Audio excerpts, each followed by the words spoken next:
अगर आप प्रेग्नेंट हैं और आपको बार बार वाइट डिस्चार्ज हो रहा है तो आपको इसको लेकर बहुत घबराना नहीं है और बहुत ज़्यादा कंफ्यूज भी नहीं होना है। आपको बहुत क्लियर पता होना चाहिए कि प्रेगनेंसी में कौन सा वाइट डिस्चार्ज नॉर्मल होता है और कौन सा डिस्चार्ज होने पर इमीडिएटली डॉक्टर के पास जाना चाहिए। सबसे पहले समझते हैं कि प्रेगनेंसी में वाइट डिस्चार्ज क्यों होता है। देखिए, प्रेगनेंसी में आपकी बॉडी में बहुत ज़्यादा हार्मोनल चेंजेस हो रहे होते हैं। एस्ट्रोजन नाम का एक हार्मोन होता है जो प्रेग्नेंट होते ही फीमेल में बहुत तेज़ी से बढ़ जाता है। वाइट डिस्चार्ज होने के पीछे ये हार्मोन बहुत ज़्यादा रिस्पॉन्सिबल होता है।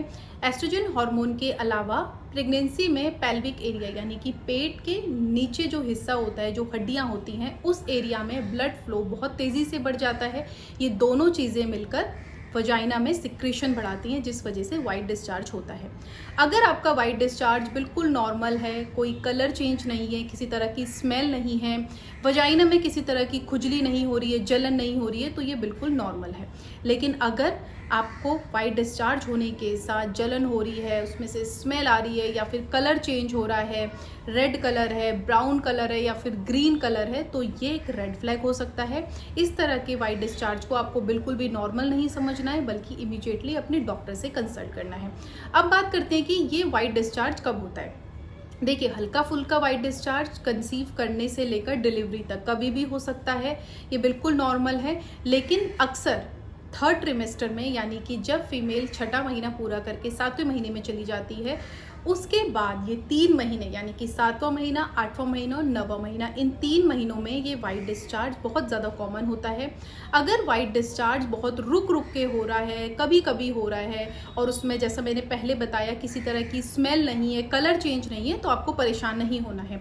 लेकिन अगर ये बार बार निकल रहा है, कई बार पतली सी धार जैसी निकलती है और उसका कलर चेंज है, स्मेल है, तो ये ज़रूर डॉक्टर से कंसल्ट करने का एक विषय है। कई बार हम लोग कंफ्यूज हो जाते हैं कि यार मेरे को समझ में ही नहीं आ रहा है कि मुझे थोड़ा थोड़ा वाइट डिस्चार्ज हो रहा है या फिर बहुत ज़्यादा हो रहा है। इसका एक बहुत सिंपल सा तरीका है। आप क्या कर सकते हैं, आप एक पैड यूज़ कर सकते हैं। अगर 3 से 4 घंटे में आप फील कर रहे हैं कि आपका पैड पूरी तरह से भर गया है, बहुत ज़्यादा गीला है और उसमें कलर भी आपको चेंज दिख रहा है, तो ज़रूर ये रेड फ्लैग है। आप समझ सकते हैं कि नॉर्मल वाइट डिस्चार्ज नहीं है।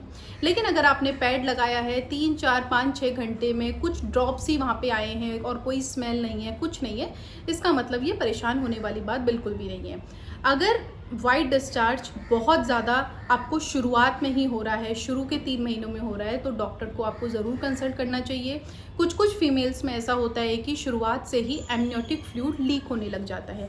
अगर शुरुआत में ही एमनियोटिक फ्लूइड लीक हो रहा है, तो जब आप अपने प्रेगनेंसी में आगे बढ़ेंगे, यानी कि थर्ड ट्रिमेस्टर में जाएंगे, तो उस टाइम पे बच्चे को एमनियोटिक फ्लूइड कम हो सकता है। जब एमनियोटिक फ्लूइड कम होता है तो बच्चे को कई तरह की परेशानी होती है, उसको सही तरह से न्यूट्रिशंस नहीं मिल पाते हैं, बच्चा अच्छे से घूम नहीं पाता है, बच्चे की ग्रोथ एंड डेवलपमेंट दोनों इफेक्ट होती है। तो ये वीडियो थी पूरी बच्चे के डेवलपमेंट से जोड़ते हुए कि प्रेगनेंसी में वाइट डिस्चार्ज कितना कॉमन है, कब होना चाहिए और कब डॉक्टर से कंसल्ट करना चाहिए।